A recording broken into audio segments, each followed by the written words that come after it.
ഫിലിപ്പിയിൽ വെച്ച് മത്തായി 16 നമ്മൾ കണ്ടതാണല്ലോ. പത്രോസ് വഴി വീണ്ടും സാത്താനെ സമീപിക്കുകയാണ്.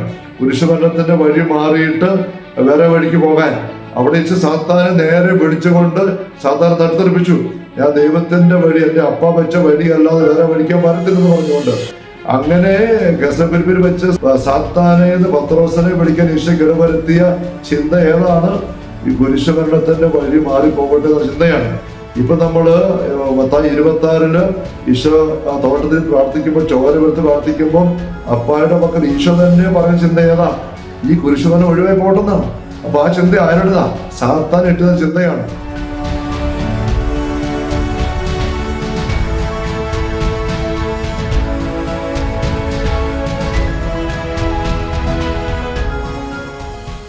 ഈശോ മിശിഹായ്ക്ക് സ്തുതിയായിരിക്കട്ടെ.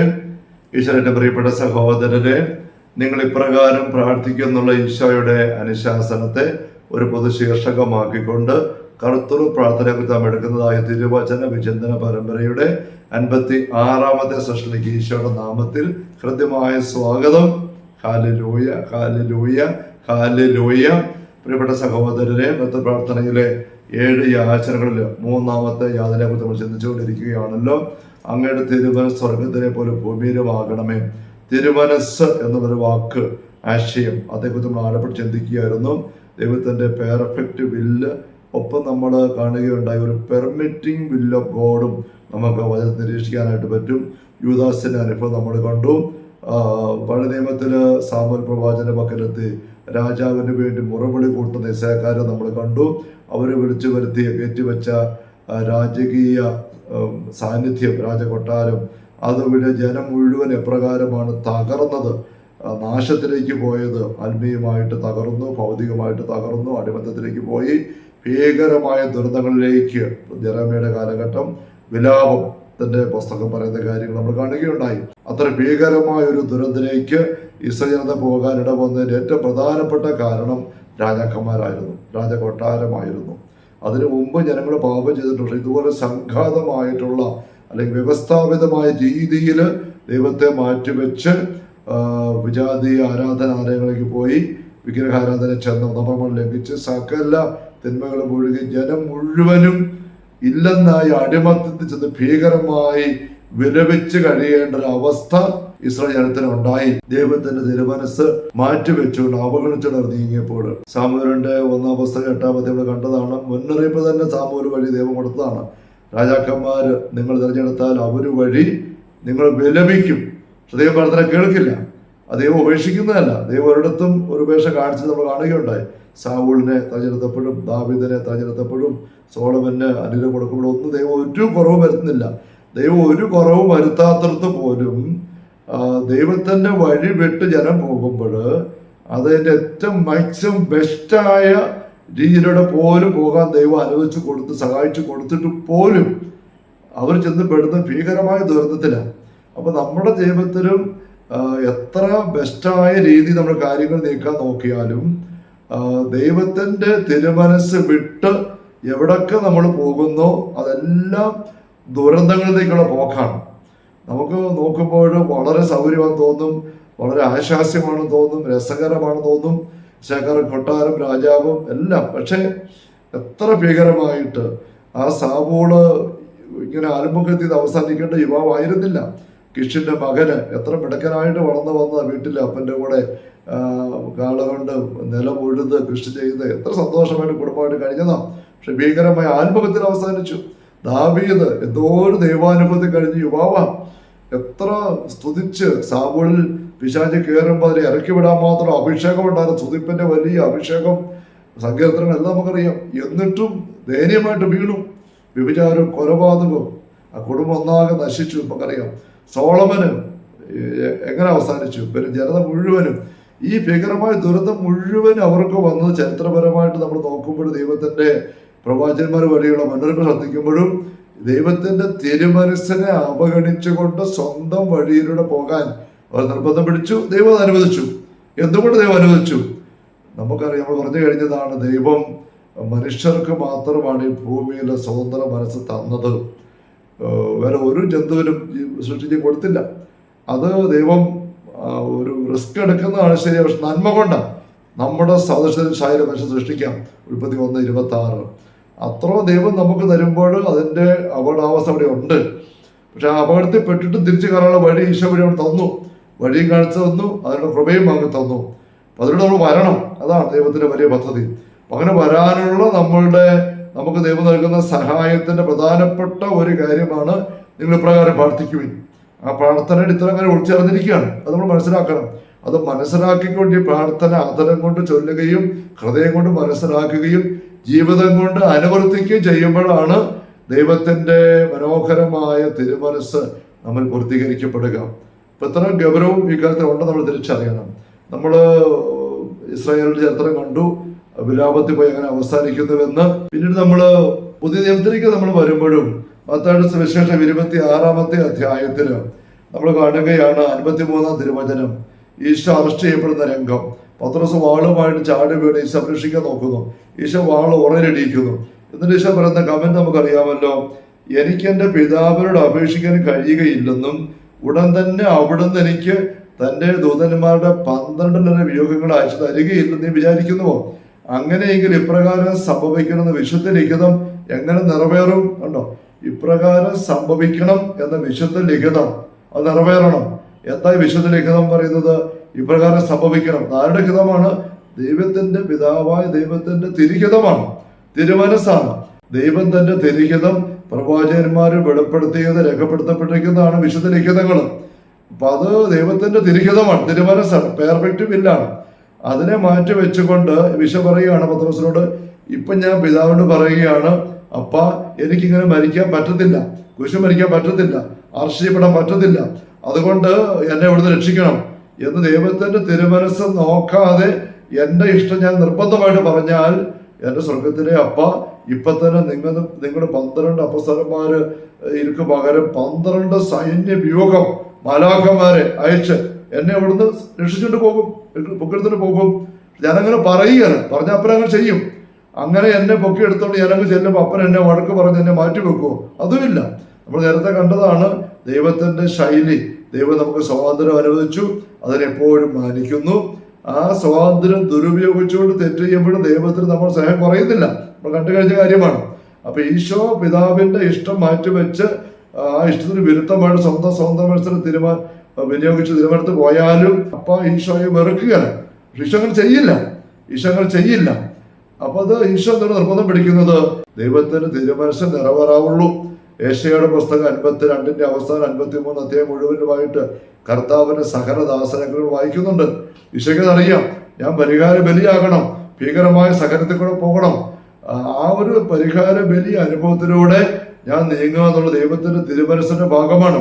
ഹെബ്രായലേഖനത്തിന്റെ 5-ാം അധ്യായം 7-8 വാക്യങ്ങളിൽ നാം വായിക്കുന്നുണ്ട്, മിശിഹ തന്റെ ഐഹിക ജീവിതകാലത്ത് മരണത്തിൽ നിന്ന് രക്ഷിക്കാൻ കഴിവുള്ളവന്റെ പക്കല് വലിയ വിലാപത്തോടും കണ്ണീരോടും കൂടെ അപേക്ഷ യാചന അർപ്പിച്ചു. അവന്റെ പ്രാർത്ഥന കേട്ടു. എങ്ങനെ? പുത്രനായിരുന്നിട്ട് സഹനത്തിലൂടെ അനുസരണം അഭ്യസിച്ചു. അപ്പൊ അങ്ങനെയുള്ള ഭീകരമായ അനുഭവം അതാണ് ഈശോ തന്റെ ഒരു തോട്ടത്തിന് കേസർ തോട്ടത്തിന് പ്രാർത്ഥിക്കുന്ന ചോര വിയർത്ത് പറഞ്ഞ് പ്രാർത്ഥിച്ചു, അപ്പാ സാധിക്കുമെങ്കിൽ ഈ പാനപാത്രം കുരിശുമരണം ഒഴിവായി പോകട്ടെ. പക്ഷെ അവിടെ ഈശോ അവിടെ നിർത്തുകയല്ല. അത് തന്റെ ഇഷ്ടമാണ്, തനിക്ക് ശക്തമായിട്ട് തോന്നുന്ന അനുഭവമാണ്, ആഗ്രഹമാണ്, ഇഷ്ടമാണ്. വേർത്തു പോകുന്നു, ചോര വേർത്തു പോവുകയാണ് കുരിശുമരണം ഓർത്തിട്ട്. എങ്കിലും എൻ്റെ ഇഷ്ടമല്ല, അവിടുത്തെ ഇഷ്ടമേ നിറവേറാവൂ എന്ന് ഈശോ നിർബന്ധമായിട്ട് പറയുകയാണ്. അവിടെയാണ് ഈശോ ജയിക്കുന്നത്. നമുക്കറിയാം, ദൈവത്തിന്റെ ഇഷ്ടത്തിൽ നിന്നും മനുഷ്യ മക്കളെ വ്യതിചലിപ്പിക്കാനാണ് സാത്താൻ ഇപ്പോൾ നോക്കുന്നത്. ഹബിയെ വ്യതിചലിപ്പിച്ചു. ഈശോയുടെ പരസ്യത ആരംഭത്തില് മരുഭൂമിയിലെ പരീക്ഷയില് സാത്താൻ വേറെ വഴി പറഞ്ഞു കൊടുത്തു ഈശോയ്ക്ക്. അപ്പം വർദ്ധിപ്പിച്ച് അല്ലെങ്കിൽ ദേവാലയ ഗോപുരത്തിന്റെ മുകളിൽ ചാടി വലിയ സിദ്ധ പരിവേഷം കാണിച്ച് അങ്ങനെ ചെയ്ത കുരിശന്റെ വഴി വേണ്ട. അപ്പൊ അവിടെയൊക്കെ ഈശോ സാത്താനെ വരച്ച വര നിർത്തിയത് ദൈവം വരച്ച വര കാണിച്ചു കൊടുത്തുകൊണ്ടാ. ഇപ്രകാരം എഴുതപ്പെട്ടിരിക്കുന്നു, അതിലൂടെ മാത്രമേ ഞാൻ പോവുകയുള്ളൂ. എന്നുവെച്ചാൽ നിന്റെ വാക്കിനാൽ ഞാൻ ഭരിക്കപ്പെടാൻ അനുവദിക്കുകയില്ല. നമ്മൾ പറഞ്ഞ് ഓർമ്മിക്കണം, ദൈവത്തിന്റെ വാക്ക് മാത്രം എന്നെ നയിച്ചാൽ മതി, ഞാൻ ദൈവരാജ്യം വിട്ട് നരകരാജ്യത്തിലേക്ക് ഇറങ്ങില്ല. അങ്ങനെ പറഞ്ഞു. കേസഫിലിപ്പിയിൽ വെച്ച് മത്തായി 16 നമ്മൾ കണ്ടതാണല്ലോ. പത്രോസ് വഴി വീണ്ടും സാത്താനെ സമീപിക്കുകയാണ്. കുരിശുമരണത്തിന്റെ വഴി മാറിയിട്ട് വേറെ വഴിക്ക് പോകാൻ. അവിടെ വെച്ച് സാത്താനെ നേരെ വിളിച്ചുകൊണ്ട് സാത്താനെ തട്ടിത്തെറിപ്പിച്ചു. ഞാൻ ദൈവത്തിന്റെ വഴി, എൻ്റെ അപ്പ വെച്ച വഴി അല്ലാതെ വേറെ വഴിക്കാൻ പറ്റത്തില്ലെന്ന് പറഞ്ഞുകൊണ്ട്. അങ്ങനെ ഗസപരിപ്പിൽ വെച്ച് സാത്താനേന്ന് പത്രോസിനെ പിടിക്കാൻ ഈശോയ്ക്ക് ഇടവരുത്തിയ ചിന്ത ഏതാണ്? ഈ കുരിശുമരണത്തിന്റെ വഴി മാറിപ്പോകട്ടെ എന്ന ചിന്തയാണ്. ഇപ്പൊ നമ്മള് മത്തായി 26 ഈശോ തോട്ടത്തിൽ പ്രാർത്ഥിക്കുമ്പോൾ, ചോര വെറുത്ത് പ്രാർത്ഥിക്കുമ്പോൾ അപ്പായുടെ പക്കൽ ഈശോ തന്നെ പറയുന്ന ചിന്ത ഏതാ? ഈ കുരിശുമരണം ഒഴിവായി പോകട്ടെന്നാണ്. അപ്പൊ ആ ചിന്ത ആരുടേതാ? സാത്താൻ ഇട്ടുന്ന ചിന്തയാണ്. തന്റെ ഉള്ളിൽ മാനുഷികമായിട്ട് കയറുകയാണ്. സത്താനെ നീ മാറിപ്പോകാൻ നിലചിന്ത മാനുഷികമാണ്, ദൈവികമല്ല. പത്രോസ് പറഞ്ഞില്ലേ മത്തായി 16 മാനുഷികമായ ചിന്തയിലൂടെ സാത്താന ചിന്ത കയറി വരുന്നത് ഈശോ അന്ന് തട്ടിത്തെറിപ്പിച്ചെങ്കിൽ ഇപ്പൊ തോട്ടത്തില് ചോര വീർത്തുകൊണ്ട് ഈശോ പൊരുത്തുമ്പോൾ അതേ ചിന്തയാണ് ഈശോ ഉള്ളിൽ നിറഞ്ഞ് കവിയുന്നത്. മാനുഷികമായിട്ട് സാത്താൻ ഇട്ടുള്ള ചിന്തയായിട്ടും അത് ഈശോ പിതാവിന്റെ മക്കൾ പറയാതിരിക്കാൻ പറ്റുന്നില്ല. ഈശോ പിതാവിനോട് പറഞ്ഞു, 3 പ്രാവശ്യം പറഞ്ഞു, അപ്പാ പറ്റുമെങ്കിൽ മാറ്റുന്ന വലിയ വിലാപത്തോടെ കണ്ണീരോടും കൂടെ. Hebreയർ 5:7. എന്നിട്ടും ഈശോ അവിടെ ബലമായിട്ട് കൂട്ടിച്ചേർത്ത്, അപ്പാ എന്റെ ഇഷ്ടമല്ല അങ്ങയുടെ ഇഷ്ടം മാത്രമേ നടക്കാവൂ. അങ്ങനെ ആ ഒരു പറച്ചിലാണ് ഈശോ ദൈവരാജ്യത്തിൽ അള്ളിപ്പിടിച്ച് ഞാന്ന് തൂങ്ങിക്കിടക്കുക. അല്ലെങ്കിൽ ഈശോ തെറിച്ച് നരകാലത്തേക്ക് വീണേനെ കേട്ടോ. അത്ര ഒരു പോരാട്ടം ഈശോ നടത്തുകയാണ്. അപ്പൊ ദൈവരാജ്യ അനുഭവത്തിലൂടെ മുന്നോട്ട് പോകാൻ നമ്മൾ പരിശ്രമിക്കുമ്പോൾ നിർബന്ധമായിട്ടും നമ്മുടെ ഇഷ്ടങ്ങളും താല്പര്യങ്ങളും ഒക്കെ നമുക്ക് വേണേൽ പറയാം. മക്കൾക്കടുത്ത് സ്വാതന്ത്ര്യത്തിൽ അപ്പനെ മക്കളെ പറയാം. പക്ഷെ അപ്പൻ എപ്പോഴും നമ്മൾ സ്വാതന്ത്ര്യം കൊടുത്തേക്കണം. എൻ്റെ ഇഷ്ടമല്ല അവിടുത്തെ ഇഷ്ടമേ നിറവേറാവൂ എന്നുള്ളത്. നമ്മൾ വചനത്തിലേക്ക് നോക്കുമ്പോൾ നിരന്തരം കാണുന്ന ഈ പോരാട്ടം തന്നെയാണല്ലോ. പശുദ്ധി അമ്മയുടെ മക്കൾ ലൂക്ക 1 ഗബ്രിയേൽ മംഗളവാർത്ത അറിയിക്കുമ്പം ആദ്യം കേൾക്കുമ്പോൾ അമ്മയ്ക്കത് പറ്റുന്നില്ല. അമ്മ പറഞ്ഞു, ഇത് എങ്ങനെ സംഭവിക്കും, ഞാനിത് മനസ്സിലാക്കുന്നില്ല. എനിക്ക് ഗർഭം ധരിക്കാനും കുഞ്ഞിനെ പ്രസവിക്കാനും അതിനെ മുലയൂട്ടി വളർത്താനും അങ്ങനെ ഒരു കുടുംബിനിയായിട്ടുള്ള ജീവിതമല്ല എൻ്റെ മനസ്സിലുള്ളത്. എൻ്റെ ഇഷ്ടം കന്യകയായിട്ട് ഇങ്ങനെ നിരന്തരം പ്രാർത്ഥിച്ച് ശിശുക്കളെ വരവിൽ കാത്തിരിക്കുക എന്നുള്ളതാണ്. അതാ എനിക്കിഷ്ടം. അത് മേരി ജോസഫുമായിട്ട് സംസാരിച്ച് തീരുമാനിച്ചിട്ടുമുണ്ട്. എന്നിട്ടും ദൈവത്തിന്റെ പദ്ധതി വരുമ്പോൾ അത് തന്റെ ഇഷ്ടത്തിന് വിരുദ്ധമല്ലെന്ന് കാണുമ്പോൾ ഞെരുങ്ങി. എന്നിട്ടും മേരി അവസാനം പറഞ്ഞു, നിന്റെ വാക്ക് പോലെ എന്നെ ഭാവിക്കട്ടെ. അങ്ങനെ ദൈവത്തിന്റെ വാക്ക്, വചനം, ഹിതം തന്നെ നിറവേറാനായിട്ട് മേരി സമ്മതം കൊടുക്കുന്നിടത്താണ് മേരി ദൈവരാജ്യത്തിന്റെ വഴിയിലൂടെ പോകുന്നത്. അല്ലെങ്കിൽ സ്വന്തം പ്ലാൻ വെച്ച് നീങ്ങിയാലേ ഗബ്രിയേൽ പറയാണ്, എനിക്കങ്ങനെ കുഞ്ഞിന് ജന്മം കൊടുക്കാനോ വളർത്താനോ ഒന്നും എനിക്ക് പറ്റത്തില്ല, എനിക്കത് ഇഷ്ടമില്ല എന്ന് പറഞ്ഞിരുന്നെങ്കിൽ ആ മാനുഷിക ചിന്തയിൽ നല്ല ചിന്തയാൻ തോന്നുന്നു മേരിക്ക് പ്രാർത്ഥിച്ചിരിക്കുന്നതല്ല, വേറൊന്നുമല്ലല്ലോ. ആ ചിന്തയിലൂടെ ദൈവപദ്ധതി മാറ്റി വയ്ക്കുമ്പോഴും സാത്താന്റെ പദ്ധതി അവിടെ കയറി വിജയിക്കും. ഇത് തന്നെയാണ് യെസബേലിന്റെ കാര്യത്തിൽ നമ്മൾ കണ്ടത് സംഭവിക്കുന്നതായിട്ട്. സ്വന്തം പ്ലാനും പദ്ധതി എന്തായിരുന്നു? ഈ ഗർഭിണിയായ പെൺകുട്ടിയെ കല്യാണം കഴിക്കില്ല, അത് നാണക്കേടാണ്, അത് എന്തായാലും വേണ്ട, അവളെ വേണ്ട. പക്ഷെ നന്മയുള്ള നീതിമാനായ വ്യക്തി ആയതുകൊണ്ട് രഹസ്യമായി ഉപേക്ഷിച്ചേക്കാം, കല്ലെറിഞ്ഞാൽ കൊല്ലപ്പെടണ്ട, അങ്ങ് തീരുമാനം എടുത്തതാണ്. എങ്കിലും ദൈവത്തിന്റെ ഹിതം വെളിപ്പെട്ട് കേട്ടുകയാണ് സ്വപ്നത്തില്.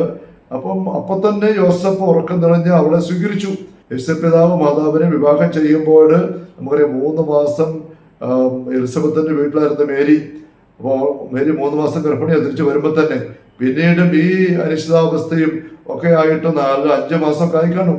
അപ്പൊ 5-6 മാസം ആകുമ്പോഴാണ് കല്യാണം നടക്കുന്നത്. മേരി ഗർഭിണിയാണ്. അപ്പം ഈ 13-14 വയസ്സുള്ള ആ കുഞ്ഞു പെൺകുട്ടി 6 മാസം 5 മാസം ഗർഭിണിയായിട്ട് നിൽക്കുമ്പോൾ എല്ലാവർക്കും കാണാം. അപ്പൊ ഗർഭിണിയായ പെണ്ണിനെ കല്യാണം കഴിക്കാൻ ജോസഫ് നിൽക്കുമ്പോൾ ചുറ്റും നിൽക്കുന്ന എല്ലാവരുടെയും ഉള്ളിന്റെ പുച്ഛം, വധനങ്ങളിലെ പെറുപെറുപ്പ്, കണ്ണുകളിലെ കണ്ണിറുക്കലുകൾ, മുഖത്തിന്റെ പുച്ഛം, ഇതെല്ലാം ജോസഫ് കാണുന്നുണ്ട്. മേരിയെ കൂട്ടി കല്യാണത്തിൽ നിൽക്കുമ്പോൾ ഇതെല്ലാം കണ്ടിട്ടും അറിഞ്ഞിട്ടും ഒന്നും അറിയാത്ത പറഞ്ഞ പോലെ ജോസഫ് അവിടെ നിന്നു. അതുകൊണ്ട് ആ കല്യാണ അവസരത്തില് മേരിയുടെ വിശ്വാസ തിളക്കത്തെക്കാൾ ഉജ്ജ്വലമാണ് ജോസഫിന്റെ വിശ്വാസ തിളക്കം എന്നുള്ളത് വ്യക്തമാണ്. പിന്നീട് കല്യാണം കഴിഞ്ഞ് 4 മാസം 5 മാസം കൊച്ചുകൊണ്ടായി. എന്തെല്ലാം പരിഹാസങ്ങൾ സമൂഹത്തില് ജോസഫ് കേട്ടിട്ടുണ്ട്. നമ്മൾ ഇന്ന് അറിയുന്നുണ്ട് ഇത് ദൈവത്തിന്റെ പുത്രനുള്ള വിസ്താരം പ്രവർത്തിയാന്നൊക്കെ. അന്ന് ആരാ അറിയുന്നത്? വിശ്വാസം കൊണ്ട് മാത്രം മേരിക്ക് ഉറപ്പാണ്, വേറെ ആരും സംഭവിച്ചല്ലേ ഗർഭധാരണം. പക്ഷെ ജോസഫിനും കൂടെ ഉള്ളവർക്ക്, നാട്ടുകാർക്ക് എത്രയോ വലിയൊരു സഹനമാണ് ജോസഫ് എടുക്കുന്നത്. അവിടെ സ്വന്തം ഇഷ്ടം ജോസഫിന് നീങ്ങാമായിരുന്നു വേണമെങ്കിൽ. അങ്ങനെ പോയിരുന്നെങ്കിൽ ദൈവത്തിന്റെ പദ്ധതി തകർന്നേനെ. ജോസഫിന്റെ വിരോചിതമായ ചുവടുവെപ്പാണ് ദൈവത്തിന്റെ ഇഷ്ടം അനുസരിച്ച് ഈ ഗർഭിണി പെണ്ണിനെ കല്യാണം കഴിച്ച് മുന്നോട്ട് നീങ്ങി എന്നുള്ളത്. ഞാൻ പറഞ്ഞപ്പം നമ്മൾ പെട്ടെന്ന് കണ്ട ഈശോയുടെ അനുഭവം, മേരിയുടെ അനുഭവം, യോസേഫിന്റെ അനുഭവം, തിരുക്കുടുംബം ആണല്ലോ പുതിയ നിയമത്തിന്റെ കേന്ദ്ര സ്ഥാനത്ത് കാണുന്നത്. ഈ 3 വ്യക്തികളും 3 പേരും വിജയിച്ചത് അവരുടെ ഇഷ്ടങ്ങളെ ദൈവത്തിന്റെ ഇഷ്ടത്തിന് കീഴ്പ്പെടുത്താൻ തയ്യാറായത് കൊണ്ടാണ്. അപ്പൊ നമ്മുടെ ഇഷ്ടങ്ങൾ എത്ര നമുക്ക് ഉചിതമായിട്ടും നല്ലതായിട്ടും സ്വീകാര്യമായിട്ടും സ്വകാര്യമായിട്ടൊക്കെ തോന്നിയാലും നമുക്കത് പറയാം. പക്ഷേ അതിനപ്പുറം മുകളിലേക്ക് ദൈവത്തിൻ്റെ ഇഷ്ടത്തെ വെക്കുന്നതിൽ എന്ന് നമ്മൾ വിജയിക്കുന്നോ അതനുസരിച്ച് മാത്രമേ നമ്മൾ ദൈവരാജ്യ അനുഭൂതി കയറി വരികയുള്ളൂ. അവിടുത്തെ തിരുമൽ സ്വർഗത്തെ പോലെ ഭൂമിയിലും ആകണമെന്ന് പറയുമ്പോൾ ഹല്ലേലൂയ, ഹല്ലേലൂയ.